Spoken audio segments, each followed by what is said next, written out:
you'll notice there in front of you, you'll notice there are a number of different questions that I ask. So let's go through this and let's see how far we can get. Question number 1. Why don't we recite a bracha on the positive mitzvah of Sipur Yetziat Mitzrayim? Let me explain. We know that every time you do a commandment, rabbinic or biblical, you recite a bracha. So before you light Chanukah candles, you make a bracha. Before you read the Megillah, you make a bracha. Before you eat matzah, you make a bracha. Sipur Yetziat Mitzrayim is a biblical obligation to retell and to experience the story of the Exodus. Why is there no bracha? Anyone want to guess? Or put forth an educational, thoughtful response. Wait, sorry, can you just repeat it one more time? Yes, I can. We know that before we fulfill a mitzvah, we recite a bracha. Right? But not all mitzvahs. Oh, I see. Really? What mitzvah don't we recite? Like if it's a mitzvah between like... Oh, ben Adam lachavera we don't. So when you give tzedakah, there's no bracha. For various reasons. Why not? Great point. But every time, for example, we have a mitzvah, and this, by the way, is in the Torah. Right? We're obligated to tell the story. It's a mitzvah. So if it's a mitzvah, why is there no bracha? To recite the story of the Seder, right? We begin Magid. We go right into it. We don't preface with a bracha. We have a mitzvah to do this every day. No, be careful. Don't get confused. There's a mitzvah of Zecher L'Yetziat Mitzrayim, to recall, and which is every day and night. We don't make a bracha on that. We don't make a bracha on that either. But we do. So how come? Maybe you could argue, but this is like a one-time deal.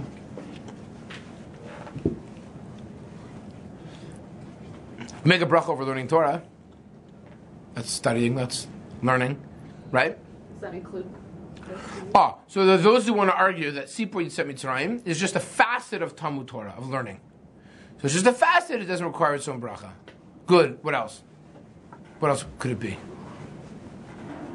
I'll give 3 other answers, but it's a 4th answer that I really want to just throw out there. One is, it's actually part of Kiddush. One is, at the end of Magid we say, Gal Yisrael, it's part there. Next is that it's, as we said before, it's included in Talmud Torah, but I want to give you the answer of the Maharal. Maharal says, fascinating insight, he says, no, you don't understand. Any time that you have a mitzvah that's supposed to be transformative, there's no bracha. Because you don't necessarily know when that transformation is going to take place. And he argues that the purpose of the Seder night is there needs to be a transformative moment. He says it's balev, right? The mitzvah of Sipur Yetziat Mitzrayim is in one's heart, is in one's emotions, is in one's psyche. So therefore you don't make a bracha over it. Just like, by the way, when you give tzedakah to somebody, are they going to accept it? Are they going to enjoy it? Are they going to benefit? You don't know. You want to hopefully help. Will that help them? Not help them. So since you don't make a bracha over it. So in fact, Maharal says that since it's supposed to be a transformative evening, when will that happen? How? You don't make a blessing over it. Why am I explaining to you all this? Because we see that the purpose of the night of the Seder, that's supposed to be a transformative moment. The Rambam even says, when he discusses his Agada, that we have to view ourselves as if we left Egypt. We have to understand, what does it mean we left Egypt? And that's a very important message, an idea. There's something that needs to be transformative about the night. It's not just supposed to be a night of gastronomy. It's not supposed to be a night of fun. It's not supposed to be a night of just learning. We needs to be this combination of emotional and intellectual and all really wrapped up in one. Therefore, everything that we do at the Seder is, I believe, to meet that educational and religious objective. Yeah. Okay, so if it's such like a pinnacle moment of the night. Yes. Then why don't we say a bracha at the end, like when we finish? Okay, so generally speaking, you make a bracha before, right? You always make a bracha before you do the mitzvah. Right. Right. So, but if it's a bracha that, let's say, you can't pin down, so you don't make. If it's a mitzvah that you can't pin down, then you don't make a bracha over it. So what about Torah? So that's what do we do right after we recite bracha Torah? Immediately after we recite psukim, just in case. Oh. Okay. Right. I don't really understand. What do you mean by transformative? Like learning Torah is transformative. Okay, so the goal can't just be of the Seder. That the goal of the Seder is it is not just about an intellectual evening. It needs to be an emotional, intellectual, spiritual, thought-provoking evening. That's how it needs to be viewed. So that's how you determine if something's transformative? Right. Meaning it's not just, there has to be a change that takes place. There has to be a recognition that takes place. There's something more that needs to happen than just we're studying, we're learning, we're eating. It's more than that.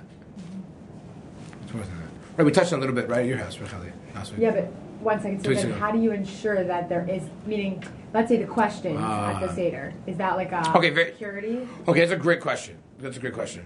Hold on to your question. What I want to do now is I want to play a game with you. This is the fun game. Well, this is like a rabbi game. So, you know. Yeah, it's a fun game. I want you to do is, with the person next to you or by yourself, I have in front of you all the different stages of Magid. All the different stages of when we fulfill, when the rabbis put together this text, when we fulfill the positive commandment of Sipur Yisrael Mitzrayim, of retelling the story of the Exodus. You've all done this. Oh, I did part of this last year. Yeah, the NCSY advisor. So I just write advisors. Let's see if you remember. Oh, really? Yeah. So let's see. Here are, how many stages are there here? We start with 1 and we go until 11. Ladies and gentlemen, here are 11 stages. What stage do you think you fulfill the obligation of recalling and recounting the Exodus? Everything else is introduction, conclusion, summary, tangent. When is like the most important part and why? So take a few minutes, go over it. It's been a year, maybe since you've seen it. And you tell me which of these 11 sections do we fulfill is the most important. Oh, yeah, this is it. This is the narrative. No, this is it.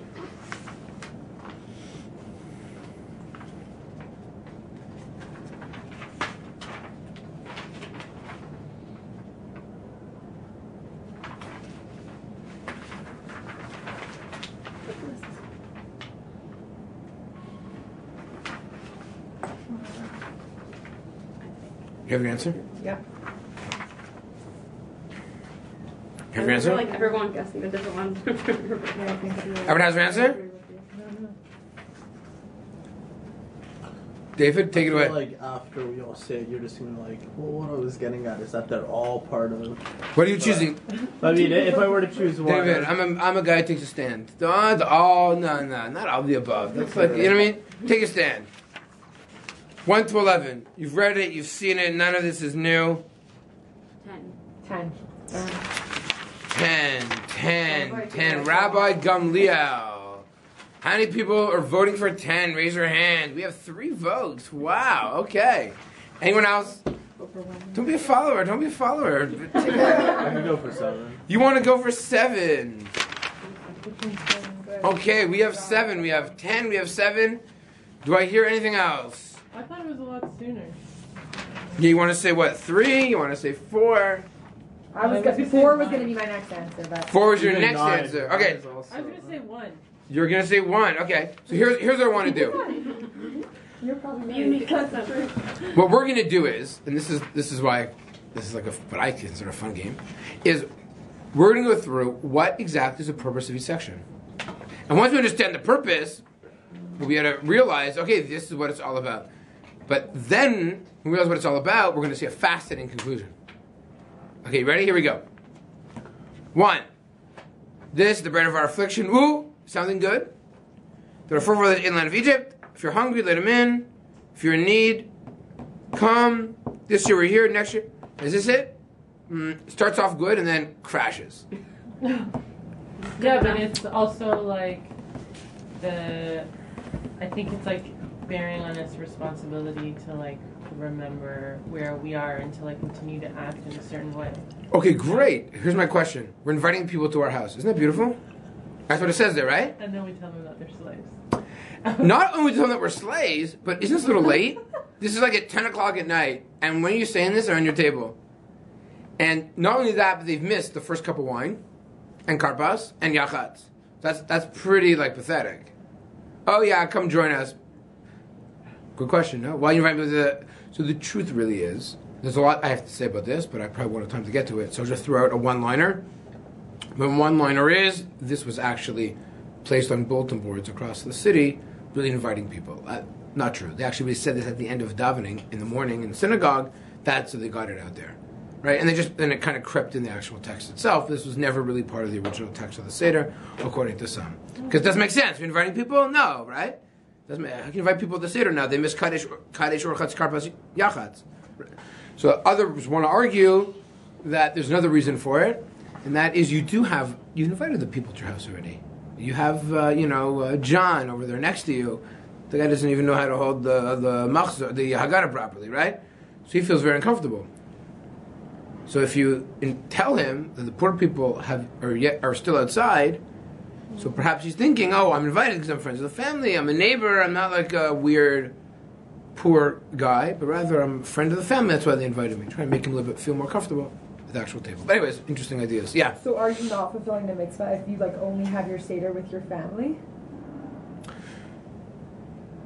Yes, not good questions. So the truth is, the Rambam writes in the laws of Yom Tov that whoever celebrates any Yom Tov and only satiates the bellies of their family, it's a holiday of belly satiation and not what it was meant to be. So the answer is, I guess, yes. But when it comes to Pesach, specifically, that's highlighted a little bit more. That's what do? We collect money, Ma'od Chitin, right? Kibbutz Pesach. Purim is all about that, right? So that's definitely part of all the holidays, are this notion of trying to help out those that are less fortunate. Well, not necessarily having someone at your table. Right. Could that be? You could do that. That's definitely, you could definitely do that. And then there are those who want to say that it's not just people who are, poor, but also psychologically poor, maybe religiously poor, Those are, but yeah. Okay. 2. For sure, for Sipoy Tzot Mitzrayim, you don't need poor people. You follow? Rachel meaning it's a different dimension. To fulfill the precinct of Sipoy Tzot Mitzrayim, of retelling and recounting the Exodus, you don't need to have a poor person, right? Mm-hmm. Even yourself, right? Number 2. What's number 2? So this is something which is very misunderstood. These are what's classically known as the 4 questions. Used to be a different version of them, but we replaced it because of we don't eat the Passover offering, the Korban Pesach anymore. These questions were there to help facilitate. They were never meant to be this and only this. They're examples of questions that one could ask. But we see here that the purpose of the Seder is a type of Socratic discussion. Question, answer. Where does that come from? Because the Pasuk in the Torah says, V'chi yishalcha bincha machar lemor. That tomorrow doesn't literally mean tomorrow, it means in the future, your child will ask. So in the Chumash, in chapter 13 in Exodus, in chapter 13 in Shemos, it already says your children will ask. So meaning the whole idea is this question and answer, the inquisitive child, right, which we know is going to come up soon as well. So question and answer, the dialogue, is part of the fabric of how it works. And therefore, to spark those questions, that's why we do weird things at the table, and that's why they're put in here in order to show it. It's about question and answer. Does it have to be these? There's a lot of things we don't ask about. What about the 4 cups? Not there. Right? What about breaking a matzah, putting it here? But none of that stuff is asked. So these are just 4 questions. Are they the most important? Are they the most obvious? Unclear.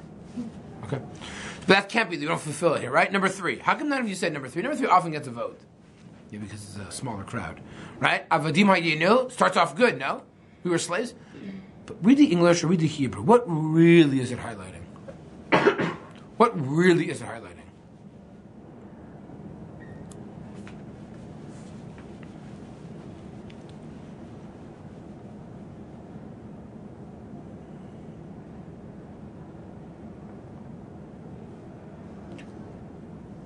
I have a question. Who's obligated in this?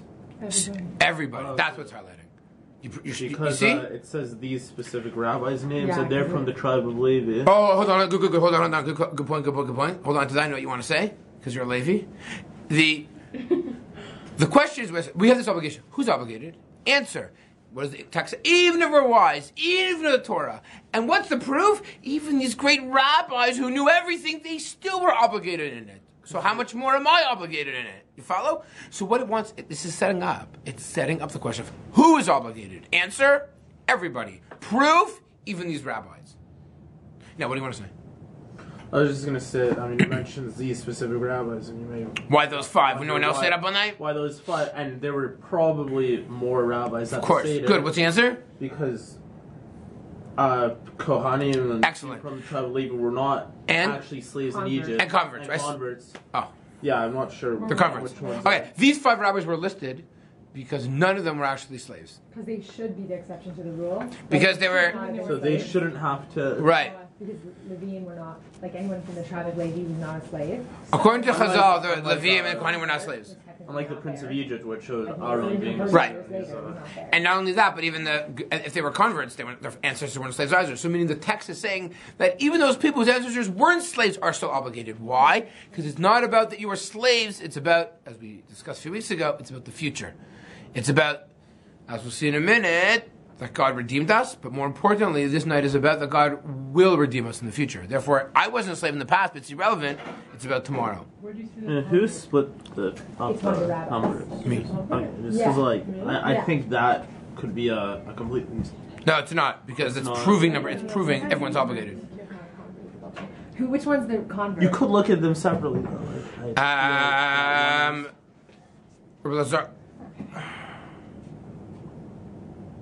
I also thought it was Elazar. I think it's Rabbi Elazar ben Azariah. Here, take a copy. Okay, turn the page. Actually, I think even two of them were converts. Turn the page. 4. One of you voted for 4. But 4 is just saying, okay, we've now proven that I'm obligated to teach and to study. The question is, who am I obligated to teach? Answer, everybody. Doesn't matter what type of child you have, you need to have this discussion, this conversation, this moment with all of your children. Doesn't matter if they're wicked, doesn't matter if they're righteous, doesn't matter if they don't ask a question, prompt them. That's the purpose of number 4. So, number 3 is everyone's obligated to participate. Number 4 is we are obligated not just to participate, but to teach. And by the way, if there's no one to teach, so the Gemara goes on to say, if you're by yourself in isolation, you teach yourself, you ask yourself the question. You have this discussion, I guess it's good if you're like, split personality, right? It has an advantage, right? But you can have that discussion with yourself. Have think about it yourself, reflect on it yourself, either there's no one else around. But if there are people around, who are obligated to teach? Everybody. Everyone needs to be at the table. Hopefully everyone will be at the table, but that's the purpose of number 4. So we're still not there yet, right? We're not there yet. What's 5? So 5, I could have argued, could have been split too. The answer is, look at the first 2 lines of 5. When are you obligated to do this? What's the date? What's the time? You might think it's Rosh Chodesh Nisan. No, it's when you have the mitzvah of matzah and maror. Because what's interesting? It actually doesn't tell you when you're obligated to do it in the Torah. You have to kind of figure it out. It's a bit of a game. So the rabbis say, no. Of course it makes sense that you need to do the mitzvah of sipur, of telling the story, the narrative, when you have the same time you have an obligation to eat matzah and maror. Why? Because matzah and maror will help us attain this educational and religious objective. Because it's very powerful, everybody, when you get to learn about Chanukah, and at the end you get to eat chocolate or a dreidel or a latke, it adds to the event. So here, why are we eating matzah and maror? We're eating the matzah and maror not just because it's crunchy, because it helps us connect to the moment and the significance and the symbolism and the taste and the meaning is all connected.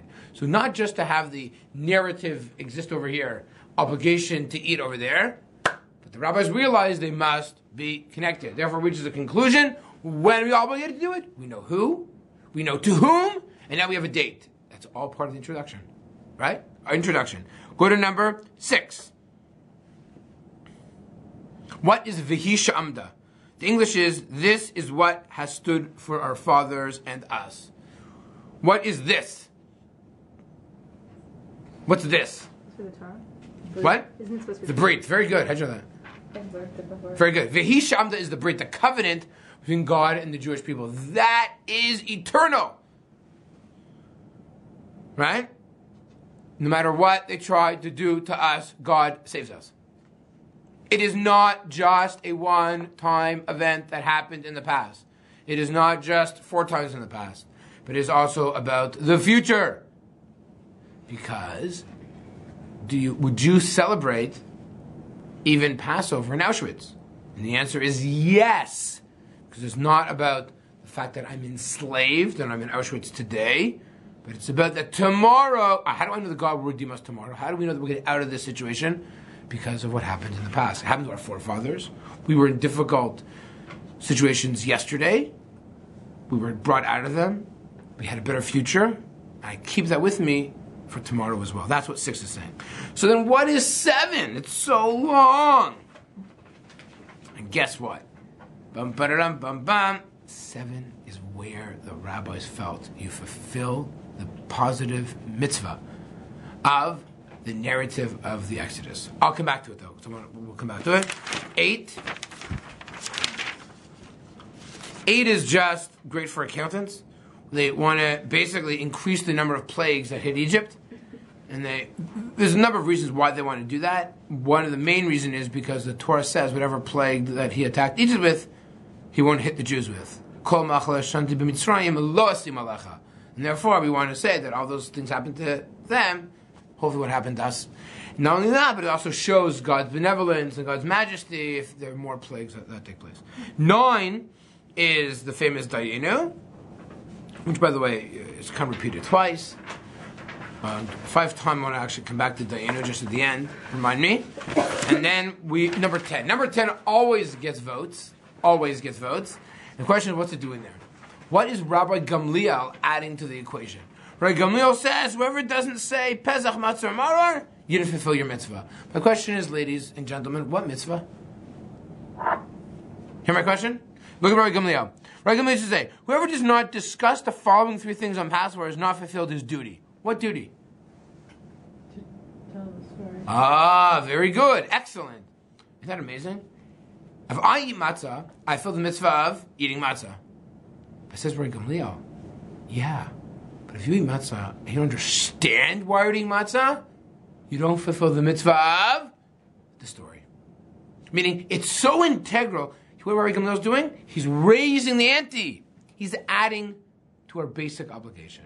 So Rabbi Gamliel is not saying this is it. He's adding to our existing obligation, which is why 10 is like the bonus, the appendage, the chumrah. Right? I'm not saying it's wrong. So when Rabbi Gamliel is saying it's not, if you want to know, it is a failure. If all you do is talk about the narrative of Egypt, and you don't include in it Pesach Matzah Maror, you've missed components, integral components of the Passover narrative. That's what he's saying. But isn't it also if you eat matzah maror, don't say this? Right, you're also missing. So you're missing from the story. You're not missing from eating. I can eat matzah all I want. And if I don't understand anything, I still eat matzah. Right? But it's a failure to. The narrative must include these 3 things. That's what he's kind of adding to it. And you're saying that the mitzvah of eating matzah has nothing to do with kavanah. Like, you could technically fulfill your mitzvah without the intention. Okay, that is a fascinating topic. If you want, we're talking about it this morning at 10 o'clock at Sunday morning at our Chaim, our Gemara share. If you want, you can join us. It's a very interesting. The Gemara talks about what about if a non-Jew is a gun trade and says, eat matzah? Do you fulfill the mitzvah? If it happens to be the night of Pesach? What? If a non-Jew puts a gun to your head and says, eat matzah right now. Okay. And it happens to be the night of Pesach, and you eat the matzah, do you fulfill the mitzvah or not? Yeah. I'm supposed to eat matzah. Okay, all right, it's, yeah. What you're supposed to do, No, Hashem's sort of doing that to us. What?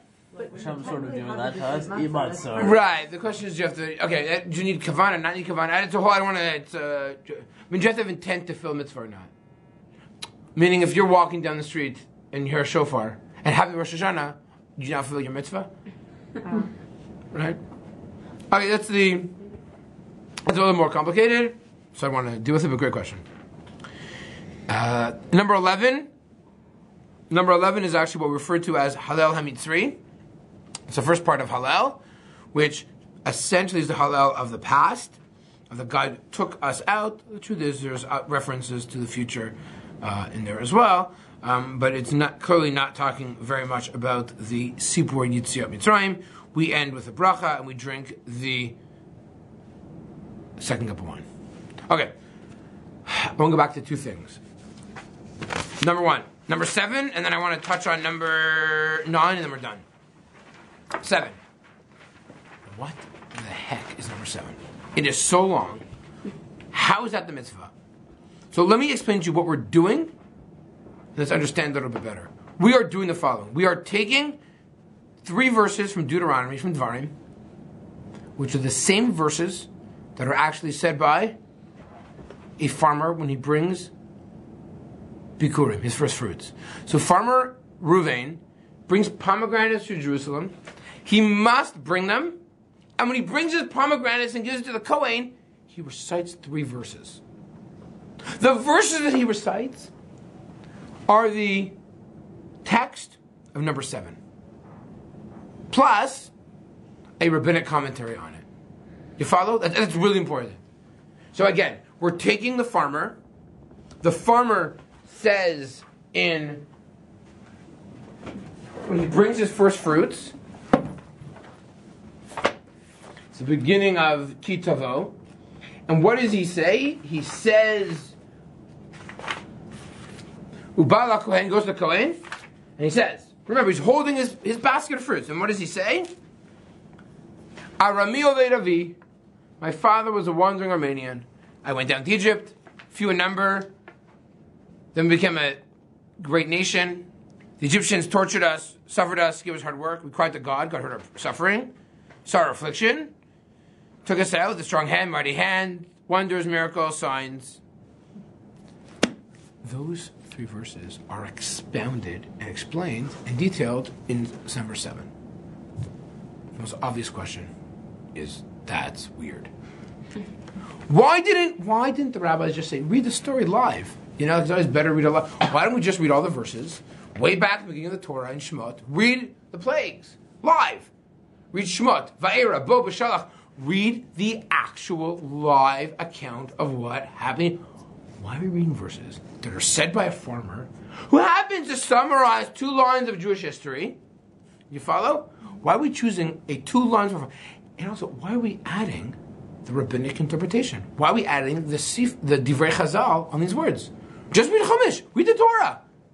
Why did Chazal feel that to fulfill the mitzvah of Sipur Yitzit Mitzrayim, you needed to include in it Divrei Chazal? Why can't you just read the Torah? Why do you need to have the rabbinic interpretations, explanations to the words of the Bible? Read the story live.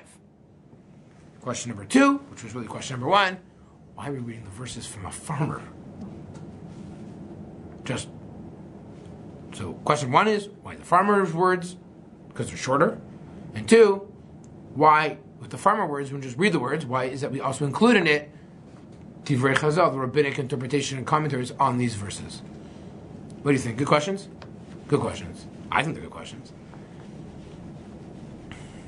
I will sit here and wait till we get answers. Well, never leave. Yes. The farmer is just like any man. Like, he's not a rabbi. He's just like... Answer number 1, very good, is that, you know what? This is not just about the rabbinic elite. Yeah. This is also about, for lack of a better term, Joe Schmo. Yeah. About the average guy, the average gal, having some type of religious moment to come into the temple. Good. What else?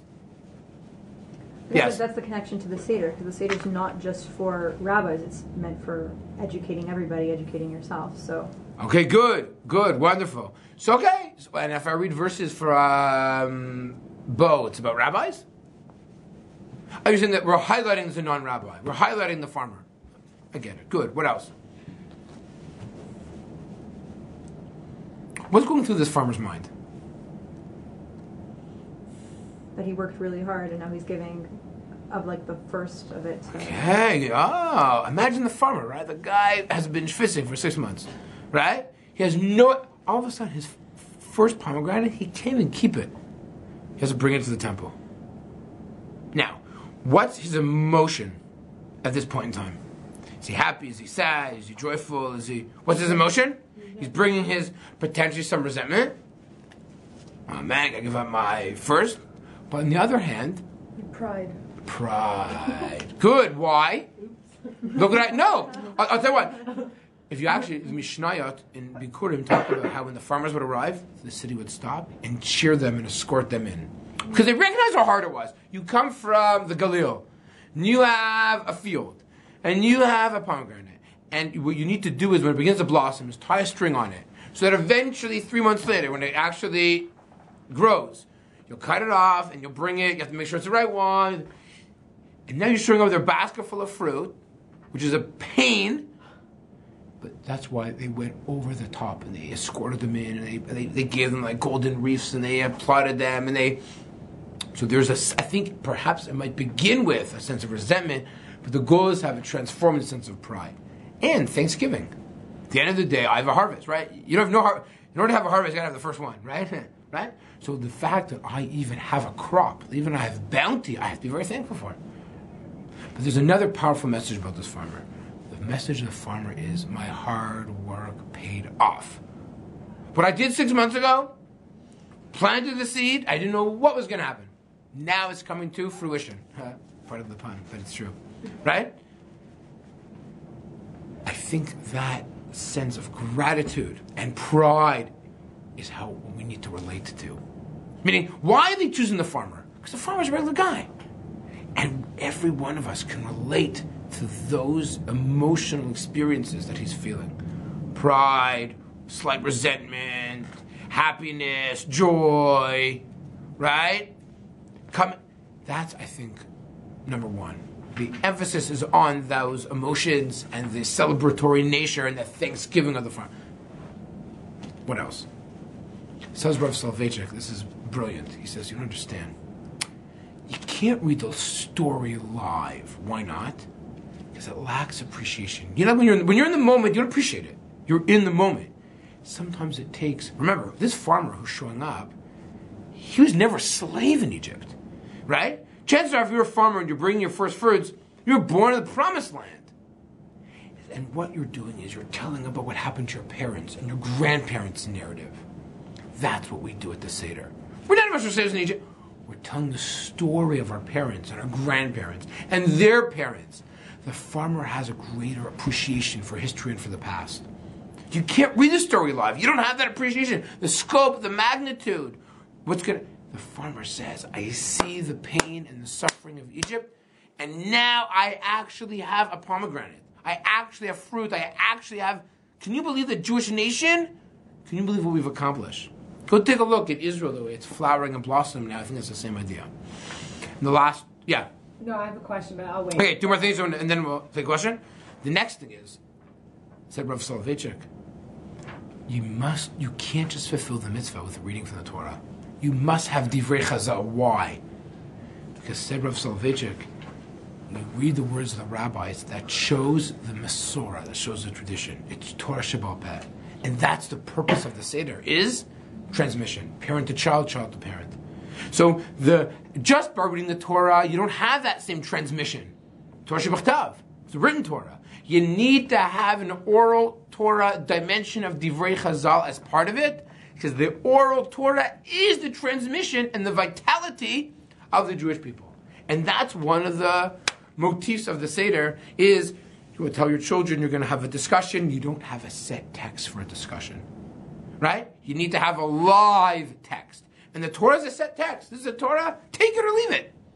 Whereas Divrei Chazal and the Midrashim add a sense of creativity and a nuance and energy and vitality to it that I think is the critical dimension of what the Seder night's all about. Yes? Okay, I have two questions. Go. One is, I've definitely heard this before, I just don't remember.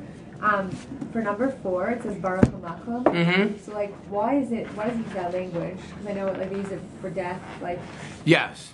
So, as a bit off topic, okay, sorry. That's a great question. I'll answer after. Okay, fine. The other thing I was just going to say is that, because you were saying how, like, different parts of the Seder, like, answer different questions, the who, the where, the when, right. whatever. So I was just going to say that a couple of tangents, yeah? Yeah, so I once heard that Okay. Dipping, like, Okay. in the beginning, it answers the how, like, how we got here. And people, like, rabbis say that, like, it's kind of the like coat, dipping of the coat. And, like, right. that act of Sinat Chinam led us into yes. and that's how we got there. And that's right. why it started at the beginning, so, like, you know. Mm-hmm. As a Rashi actually says that. Oh. Rashi says that on dipping the coat. Like, Yosef said, it's like, dipped his coat, and that act, like, led us into right. Egypt. Egypt. That's part of the goats and coats. Yeah. Good, excellent, thank you, that's awesome. Yeah. Question. I mean, like, so much of the Seder, you're saying answers the who, the what, the when. Mm-hmm. But Seder night, isn't it kind of late to be discussing that? It's like, oh, just so you know, this is what you're supposed to be doing, this is when, and if you didn't know that, and you No, this is the night they're obligated to, but this is who does it, this is how you do it, this is when you're doing it, go. But shouldn't we see these maybe like the day before, like on Erev Pesach, like what? So, I see. That's like, so the truth is, what are the Vilna going to do? You got a tradition that on Shabbat HaGadol, you read half the Haggadah.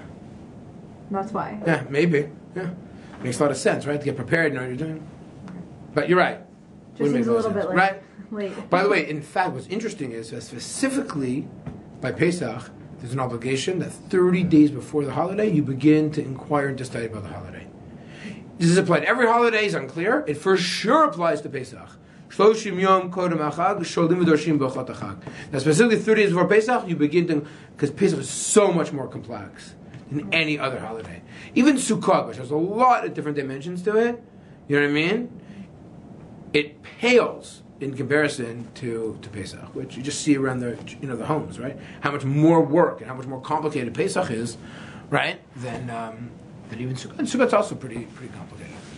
Definitely in the you go to Sobeys, you cannot compare Sobeys this time of year to Sobeys before Sukkot, right? Look, there are people here sitting outside. There's a guy who I've gotten to know, wonderful guy. I couldn't believe what he was saying to me. He would never. He said, wasn't wearing a kippah. He said to me, "I would never eat kidneyot on Pesach." Are you kidding me? The guy doesn't get kosher. I would never eat kidneyot on Pesach. It's really a fascinating. It's really an amazing thing. Yeah, a lot of people. When it comes to Pesach, They don't keep kosher. But they don't keep kosher. They won't eat lima beans on Pesach. I know, yeah. Right? I It's don't like know that. it's like unbelievable. Yeah. Really, it's unbelievable. You see people going shopping at Sobeys for Pesach. They're buying the chickens and the matzah. You know what I mean? Like it really is unbelievable. Trafe meat with but With they matzah, bread. Yeah. right? They don't eat bread, but they'll have non-kosher meat, right? Yeah. Right. On There's Pesach. on Pesach. It's really an amazing. I want to end with one idea, and we'll, which I think is pretty neat. In number 9, take a look. Ilu Hatzianu, famous, right? God was taken us out of Egypt, and He wouldn't have given us put in the tribes. Dayin, it would have been enough. So the truth is, this list is quite silly. I'll give you an example. Take a look at the list. I have it there in English and in Hebrew, right? If you split the sea for us, not taking us through it on dry land, Dayenu. What are you kidding me? What, we had to swim? If you had taken us through the sea and not drowned the oppressors, it would have been enough. Then what are you talking about? If you had taken across the oppressors, they would have helped at all. He needed to get rid of the oppressors. Or this is my also. Take us to Har Sinai, but not giving us the Torah. What are you talking about? So there's something that we're missing here. What does it mean that it's enough? Because it's not enough. Taking us to the desert and not giving us food is not going to be enough. We're going to die. Splitting the sea and not taking us across is not sufficient. We're going to die. So the word, yeah? Well, I think it's just like I always learn like it's not like a real, it's kind of like a metaphorical song because the point of it is to just like highlight every step of what God did and to be like grateful for each step. Right, like it would have been enough for us to thank you. Oh, very good. Excellent. And I think this is how we're going to wrap up. Because I think the message of the Seder night is a message of gratitude. The farmer has gratitude. We have gratitude in the past and hope in the future. So when we say, sometimes like we only thank our parents at the very end, right? We thank our teachers at the end. We thank, you think our significant others only at... Really, every single day, we have to recognize and demonstrate gratitude. What I think the stage of Dayenu tell us is that we are obligated to thank, not just at the end of redemption, but each significant step along the way, it would have been enough, Dayenu, for us to be obligated to thank God. Some people, when it comes to, let's say, the creation of the state of Israel, it's not perfect. This isn't perfect. Not perfect. But we see an important value. You don't just say thank you when it's perfect. Even imperfect redemption. Even imperfect, even though it's not completely, the soup was good, it could have been a little hotter, you still say thank you. Right? And I think that's that message of appreciation and thanksgiving that really is one of the, and Rabbi Soloveitchik actually would explain in great detail, it's one of the central motifs of the night of the Seder, is training us to become grateful and thankful, because with that, it makes the evening a totally different way of looking at it, and it gives a sense of hope for the future and for a better and brighter tomorrow. And that's the idea behind the Seder.